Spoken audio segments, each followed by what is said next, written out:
Hey guys, welcome back to Installation 00, and our next installment of the Most Detailed series. This video is done as a collaboration between myself and Eckhart's Ladder, who covers Halo and Star Wars lore and frequently looks at starships from both universes. And I've been a long time watcher and subscribed to his awesome content, so if you're not already, head over to his channel and show him some love. I'll put a link to both my channel and his channel in the description, and it is my understanding that Eckhart himself is doing a breakdown of the Valiant class Super Heavy Cruiser, which is also linked in the video description. It's an honour to work with you, man. In this video, we are giving one of the most recognisable ships in the Halo universe the most detailed treatment. A modified and modernised version of the Halcyon class cruiser, and a ship that saw significant action in the Human Covenant War, as well as discovering one of the most mysterious and awe-inspiring artificial constructs in the galaxy, and performing so well under the command of Captain Jacob Keyes, and under extreme pressures well outside of its intended operational capabilities, that it was given the honour of having an entire class of modern human vessels modelled after her in the form of the Autumn class heavy cruisers. Oh yeah, today we're giving the Pillar of Autumn the most detailed treatment.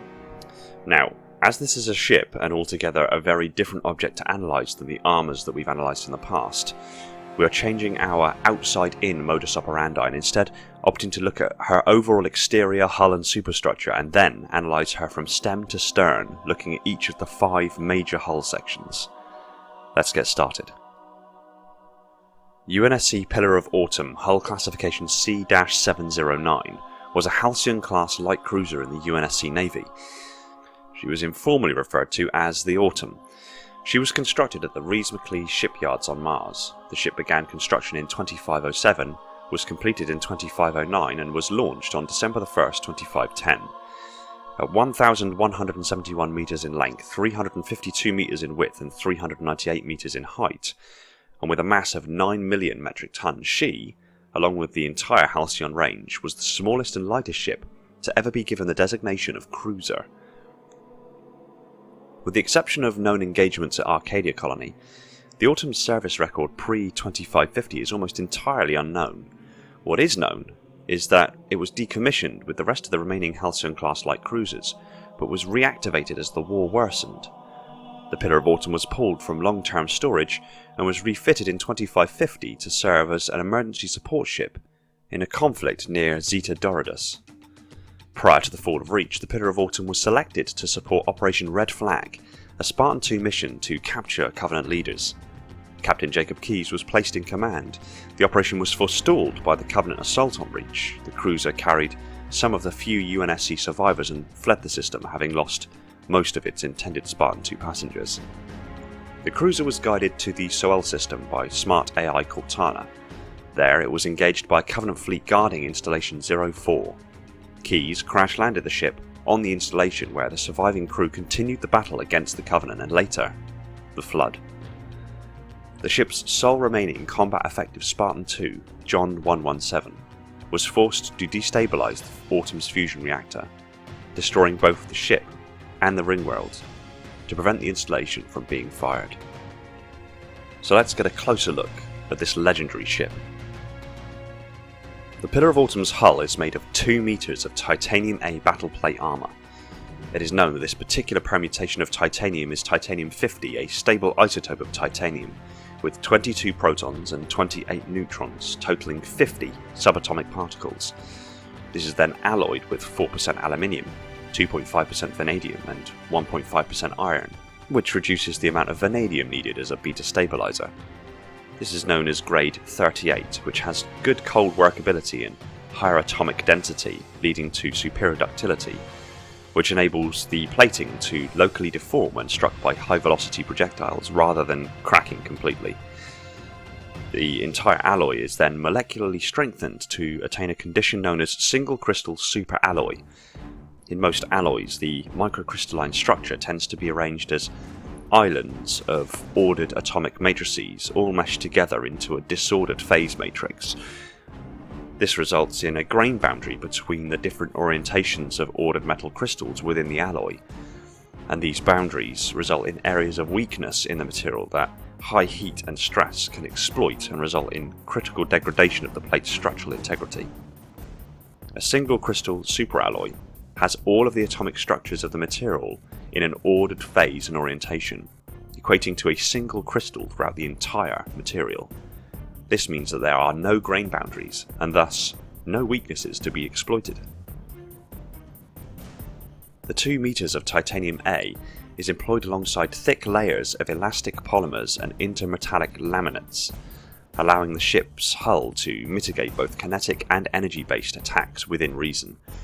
The space between the armor plates is filled with a shear thickening fluid, which are a non-Newtonian fluid containing suspended particles of ceramic.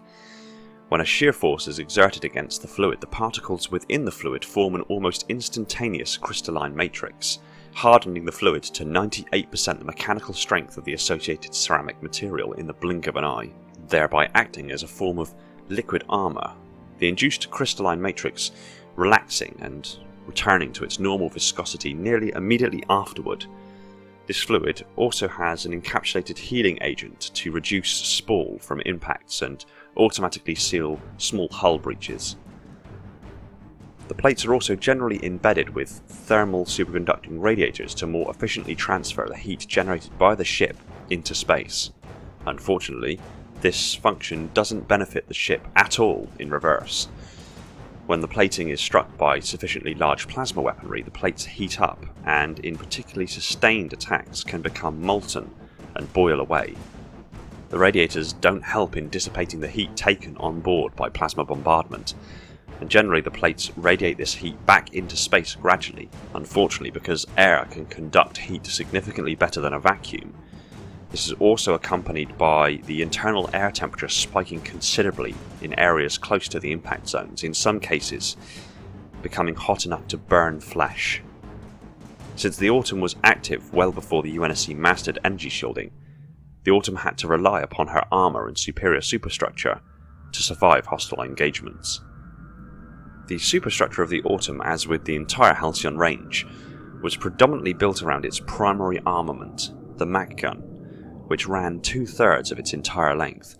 The superstructure was assembled around this weapon and then branched off onto the inner surfaces of the hull via its most noteworthy design feature.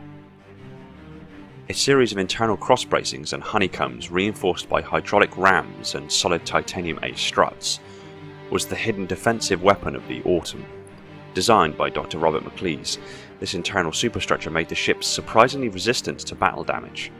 Ships of the class were able to remain operational despite sustaining breaches to all compartments and losing 90% of their armour.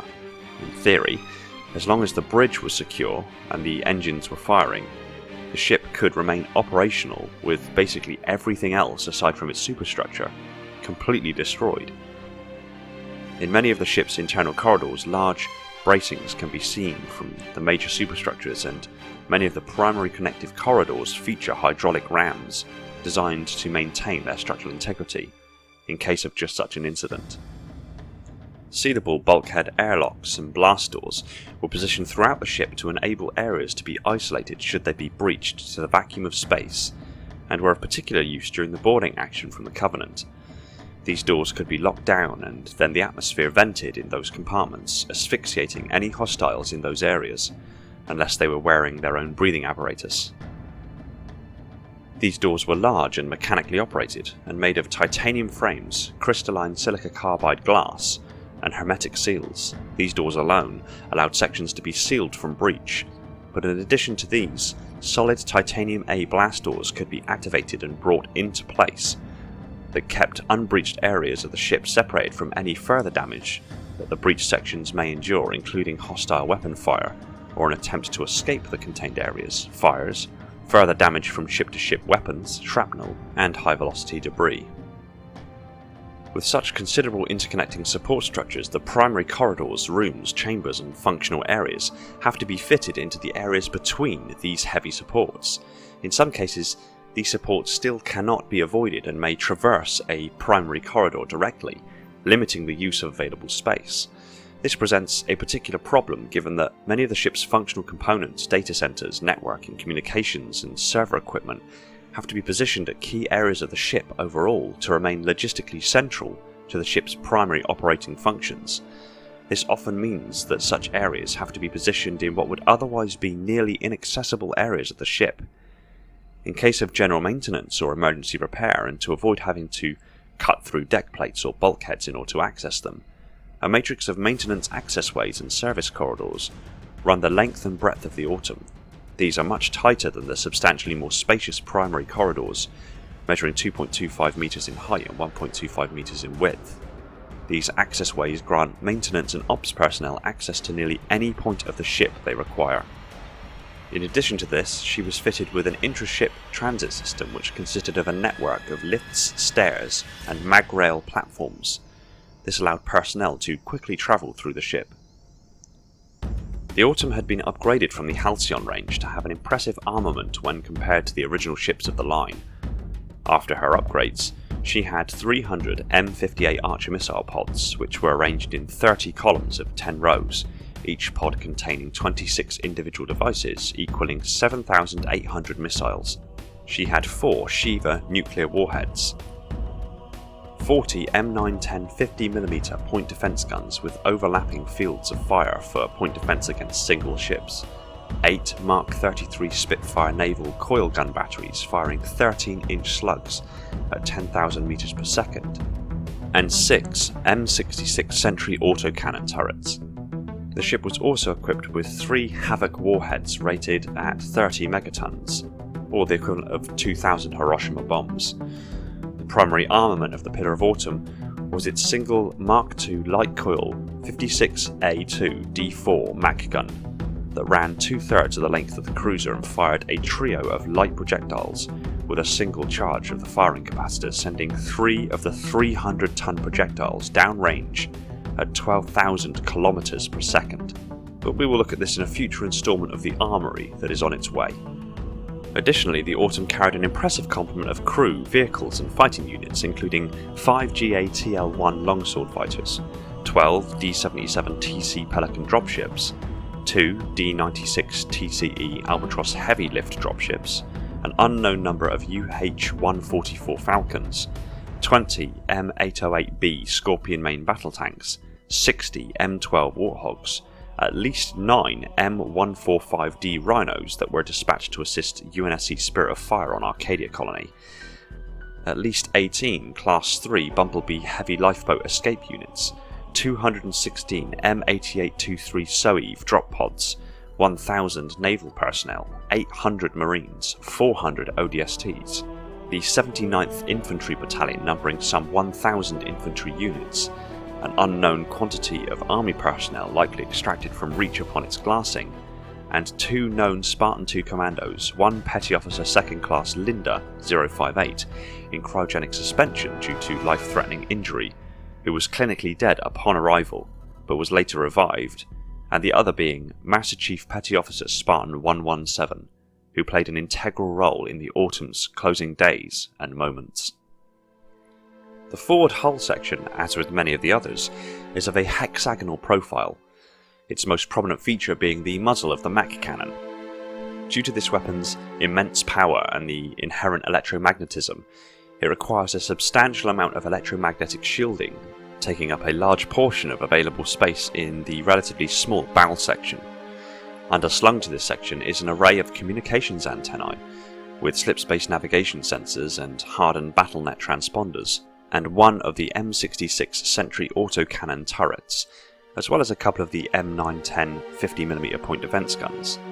Some Archer missile pods are also located on this hull section, so likely, due to its size, the vast majority of remaining space after the MAC will be taken up with gun turrets and ammunition stores for the point defense weapons in this area, as well as large data processing centres for the STEM-positioned communications antennae. On the sides of this section are 2 low-profile rotating engine pods, holding 6 fusion rocket thrusters, 3 on each side. While small, they generate an impressive amount of thrust, and can vector their thrust in any direction independent of each other. This allows the Autumn to adjust her pitch, yaw and roll, helped in tandem with various reaction control system thrusters positioned across the hull, allowing the Autumn to adjust her heading in zero gravity without the inherent drift that would be typical for a craft powered exclusively by one set of thrusters pointing in one single direction. The primary airlocks are located and noticeable on the outer hull surface on hull section 2. These large circular protrusions are structural hardpoints with cycle-through airlock blast doors. These can be affixed to space stations, orbital defense platforms, maintenance gimbals, as well as other ships. Due to the narrow position in respect of the aft hull sections, if the object the ship is docking to is large enough for this to be an issue, an umbilical is extended between the ship and whatever it is docking to, thereby bridging the gap. The hull is again punctuated by archer missile pods and point defense guns, and a planetary scanning array is mounted just below its Omega Pattern bridge, which is outfitted with planetary survey sensors and probe and satellite launchers. The bridge has a large viewport at the front of the room which looks out into space. This was evidently meant to be armoured before the Autumn's mission, but there hadn't been time. The navigation and helm control officers were suspended in this viewport via mechanically extending chairs. These officers are responsible for steering the ship at sublight speeds and executing slipspace transitions. There were 6 consoles which lined the sides of the room, and 2 in the centre. The Pillar of Autumn had 3 tactical stations located in various positions. These consoles are responsible for controlling and maintaining the ship's weapon systems. Autocannons, archer missile pods, the magnetic accelerator cannon and Shiva nukes are launched and controlled by the 2 tactical officers. There were 2 consoles in the Autumn's bridge marked Eng. They are likely the equivalent of operations consoles. The ship's nuclear fusion reactors and other engineering functions are maintained here. The final consoles being for communications. The captain or commander of the ship stands before a large tactical map which can provide a series of important pieces of information. The holotank for the ship's AI was also located near the captain's station. At the time of its arrival in the Soel system, the Autumn's bridge was manned by 14 officers. The captain's quarters are located near the bridge through a coded accessway, but the access to this area is permitted exclusively to the captain, so as such, very little detail is known about the interior design. Armoury 1 is located approximately 15 metres aft and 20 metres starboard to the bridge, and is outfitted with an array of UNSC standard issue weapons and ammunition. Its central location is likely due to the relatively close proximity to the mess hall and thus the ability for troops there to quickly arm themselves in the event of boarding action. Mess Hall 1 is located approximately 20 metres aft of the bridge. This is considered likely as being for E7 through E9 pay grade officers, due to its proximity to the bridge and other essential operational areas. This mess hall appears to be served by vending machines that offer food and drink, although it is likely it is also served by a conventional galley. Cryobays A and B are located further aft of the mess hall and are again considered the cryobays for officers of pay grade E7 and above. This is assumed due to the low number of cryopod stations available in these cryobays, and the fact that Spartan 117, being the rank of Master Chief Petty Officer, was also awoken in one of these bays. The remaining area of hull section 2, taking up most of the space above the decks the aforementioned areas occupy, is the ammunition stores for all the weapons and point defence in hull section 2, which are rather considerable given their size. These ammo stores include fast travel lines, heavy lift gear and overhead crane arms to help move the ammunition quickly and effectively to wherever it is needed. The outer hull of section 3 has more archer missile pods and point defence guns, but its most dominating feature are the 4 Shiva nuclear warhead launch bays, 2 on each side of the ship, partially concealed under their own cowling. The predominant purpose of this hull section is for the cargo stores. The lowest set section of the hull contains several external airlocks, a holding area and warehouse, and a sloping goods lift that ferries cargo and supplies up into the larger cargo areas in the body of the hull. Emergency thrusters are standard equipment on UNSC vessels. They are often the reason a UNSC ship is able to escape a confrontation unscathed. These thrusters are used only in dire situations, for instance to dodge enemy fire where the standard propulsion systems would not be able to do so. They consist of strategically placed tanks on the ship's outer hull containing trihydride tetrazine and hydrogen peroxide. These substances, when mixed, produce significant explosive force to blast the ship onto a new course. However, the thruster is expended in the process and must be replaced in a ship dock before it can be used again. The Pillar of Autumn has several of these emergency thrusters positioned across hull section 3 and 4. Hull section 4's surface is yet again adorned with Archer missile pods and point defence guns, as well as communications arrays, 5 of the 6 Sentry autocannon turrets, all 8 of the Mark 33 Spitfire naval coil gun batteries, 8 loading bays, 4 on the port and 4 on the starboard, and the MAC fire control centre, where the MAC rounds are loaded into the barrel and the massive capacitors are charged to then discharge into the coils, causing the rounds to accelerate down the barrel, reaching 12,000 km per second. This area is fed power directly from the fusion reactors via high impedance power conduits. Given that the ship holds a total naval crew complement of at least 1,000, crew quarters will have to have been squeezed into any possible space.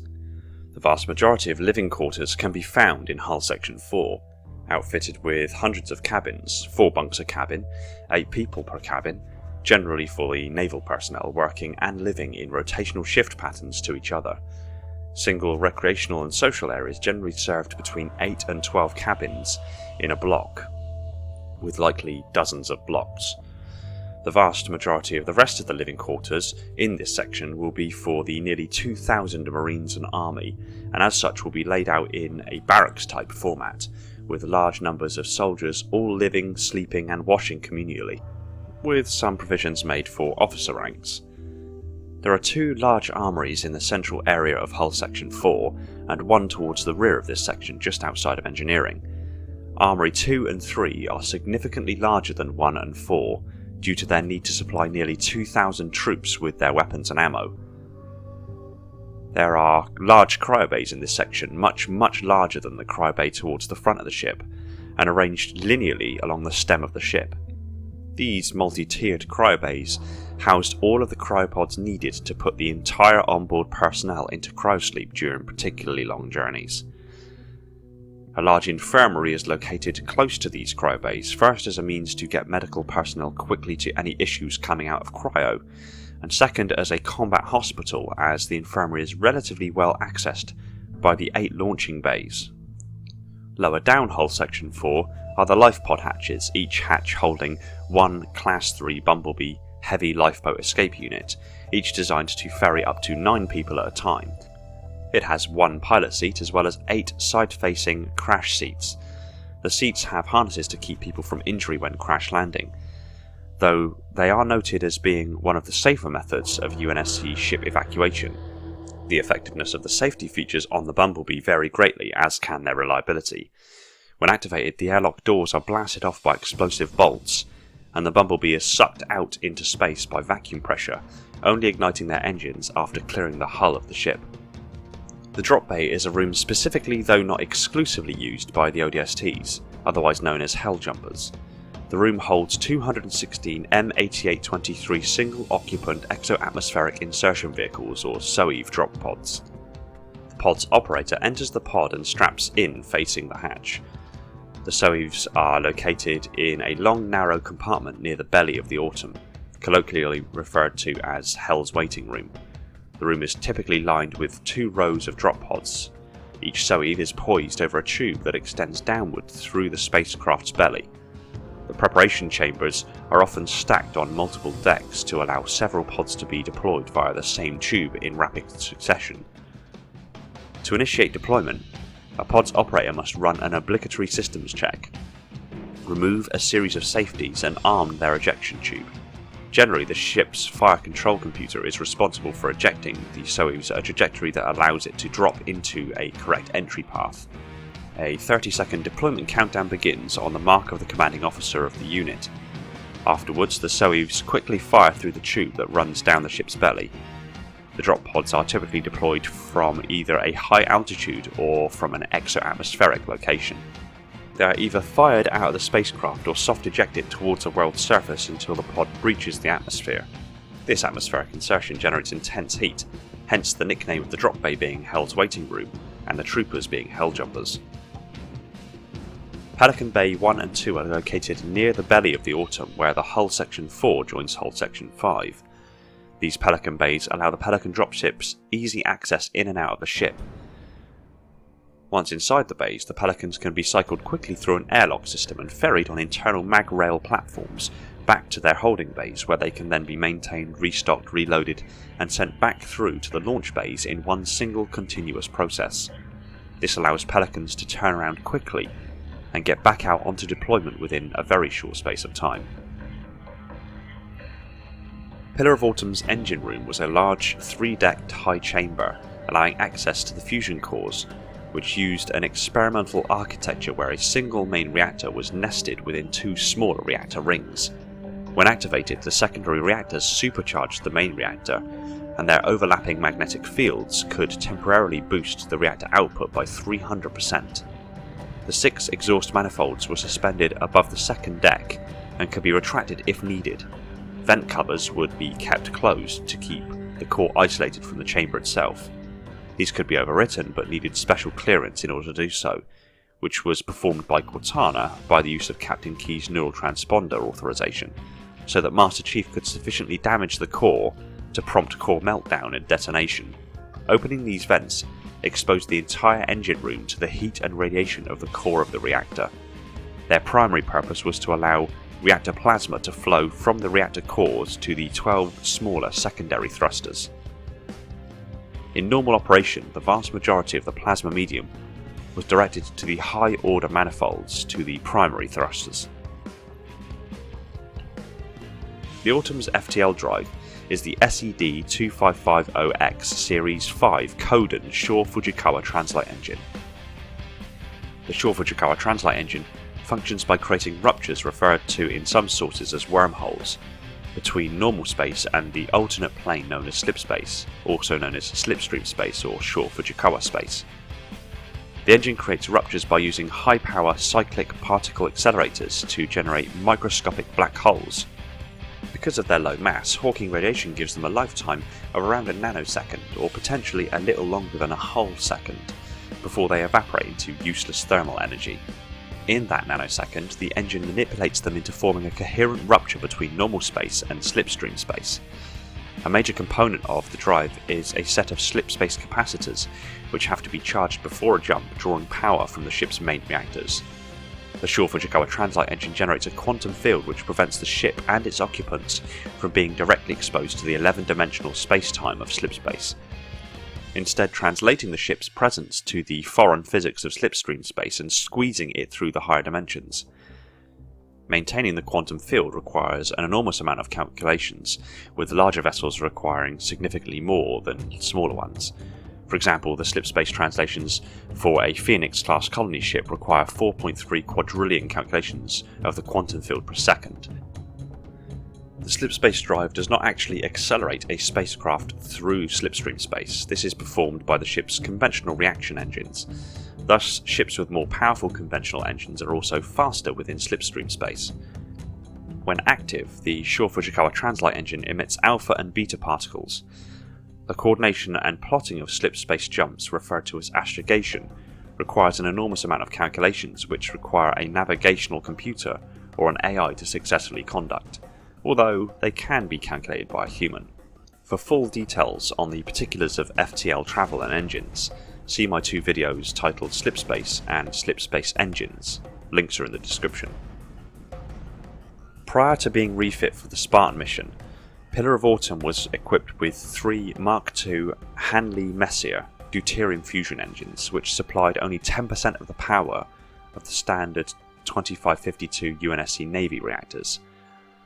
Pillar of Autumn was refitted with a set of improved nuclear fusion engines that featured 2 smaller reactors around a larger one, which were capable of boosting the overall output power by 300% for a short time if needed. Fusion reactors generate extreme heat which must be removed in order for them to remain active without overheating. The Autumn's overhauled reactors were an especially severe case of this. Usually the excess heat was conducted to a chemical agent which would then be vented into space. However, the Autumn's upgraded specifications also included an upgraded cooling system which featured a laser-induced optical slurry of ions chilled to near absolute zero. This was far more efficient than the typical method and removed the reliance on expendable chemical temperature control substances. In essence, the amount of excess heat removed by the new system increased as the reactor's output did. This self-regulating and self-cooling power plant was critical in combat, since it virtually eliminated the commander's concerns about overheating and slagging the ship's engines. Nuclear fusion is one of the most significant breakthroughs in energy generation technology, taking two atoms of deuterium, isotopes of hydrogen, and fusing them together under high pressures via very powerful electromagnetic fields. The result is a helium-3 nucleus and the release of huge amounts of energy. Some of this energy is converted by a process called electrostatic direct energy conversion. Under other circumstances, the heat would be used to boil water, which would then turn to steam and turn the generators. But as the engines employ a laser-induced optical slurry for cooling, it was deemed more appropriate and above all more efficient to employ direct energy conversion. The fusion reaction occurs within the massive reactor chamber within a highly charged plasma medium. A selective leakage port on the reactor chamber opens, and by means of magnetics and electrostatics, the ions and electrons in the plasma medium selectively leak from the reactor chamber and are directed into an expansion chamber. Here, the plasma medium, containing the highly charged particles, is guided and expanded in volume by a fan-shaped electromagnetic field that reduces the power density and converts the rotational energy of the reactor chamber to directional energy suitable for conversion.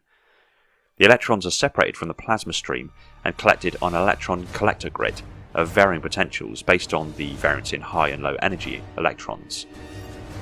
This forms the negative terminal of the power source. Next, the ions are decelerated by retarding electric fields. Kinetic energy is thereby converted into potential energy, and finally, the decelerated ions are collected on a high voltage electrode that form the positive terminal of the power supply.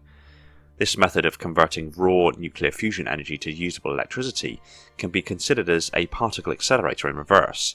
The high energy particles in the chamber are decelerated to low enough speeds to be effectively and above all efficiently manipulated and converted. The vast majority of the rest of the energy created is directed to thrusters in a process called vector drive exhaust. Hull section 5 is octagonal in shape and is entirely taken up by the vector drive exhaust conduits and the thrusters of the Autumn. The reactor, actually contained within hull section 4, outputs its highly charged plasma medium into the vector drive exhaust conduits. These conduits are highly insulated to heat, radiation and damage, and contain an inner surface of superconducting material, actively cooled in a similar manner to the fusion cores themselves, to remain cool enough to not melt under the intense operating temperature, and to generate a complex topography of overlapping electromagnetic fields and repulsor streams to guide the highly charged plasma medium from the reactor core through their length and into the thruster assemblies. There are a number of thruster units on the Autumn that take power from different aspects of the reactor cores. The two larger thrusters are Boglinfield's Starfire 4 fusion rockets. They are powered directly by the reactor core and can be supplemented by the two smaller secondary reactors to increase output to 300%. The plasma generated by the reactor cores is channeled into the two massive exhaust manifold bundles, totaling 24 individual drive exhaust conduits for the larger primary engines, which vector it to the ship's primary engine nozzles. The drive exhaust serves as reaction mass, providing propulsion for the ship. The 12 smaller thrusters are powered by 6 exhaust manifolds that branch from the reactor cores to the port and starboard of the ship, feeding the plasma generated by the reactor cores through the manifolds and to the smaller thrusters by vector drive exhaust conduits, totaling 12 individual drive exhaust conduits for each of the 12 smaller engines. On both the port and the starboard there are two larger thrusters, also known to be compact auxiliary fusion rockets, which are purposefully larger due to their ability to provide thrust in both the forward and reverse direction. While normally used in tandem with the ship's main thrusters, like the thrust further forward along the hull, these thrusters can produce reverse thrust, assisting the ship in slowing down, coming to a standstill or even moving in reverse. Due to the weightlessness in space, it takes proportionally very little thrust to move a ship from a standstill into a reverse motion, and any amount of thrust generated in the reverse direction while the ship is moving forward can significantly slow the vessel's forward momentum. For both sets of thrusters, the drive system also includes an exotic mechanism that utilises high-order manifolds to eliminate the otherwise devastating fusion backblast. These can be seen as glowing rings and concentric patterns within the thruster nozzles. They serve to ensure the massive amounts of energy the reactors produce and vector to the thrusters never builds up and backflows back into the reactor core, allowing any excess energy not able to exit the thrusters due to the flow rate to be selectively leaked off via these conductive surfaces. At the very top of the engine cowling is a multi-purpose scan array which contains tactical sensors and an electronic eavesdropping suite. And finally, the very rear component of the Pillar of Autumn is the variable area exhaust nozzles on every single one of its thrusters. These small articulating armatures can alter the area of open exhaust leaving the thrusters, attenuating the thrust as well as allowing a degree of thrust vectoring, baffling, and shaping of the engine exhaust. The Pillar of Autumn, being one of the most recognisable ships in Halo lore and somewhat of an antique, had stood the test of time and being upgraded to match and arguably in many regards supersede many of the Navy's more modern vessels. She was structurally sound and built like a tank. She had more efficient engines, superior armament, and impressive manoeuvrability for a ship of her size, and played a pivotal role in the closing months of the Human Covenant War. It is for this reason that the Autumn-class heavy cruiser, which entered service as a replacement for the Marathon class after the Covenant War, was designed after the refitted Pillar of Autumn.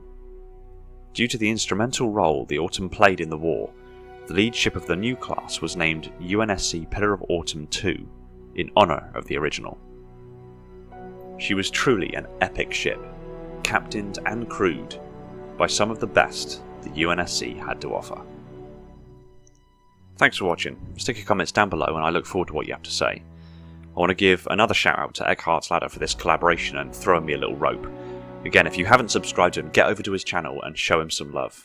He makes some awesome stuff. I want to also give a shout out to my patron Miguel Lopez, the holder of the mantle. If you like Halo lore discussed to insane levels of detail, hit the subscribe button and the little bell icon so you're told the second it hits the shelves. If you really love the channel, consider popping over to Patreon, and supporting the channel over there would mean the world to me and would free up more time for me to put into this Halo content and other Halo related goodness. Take it easy everyone, find peace in the domain.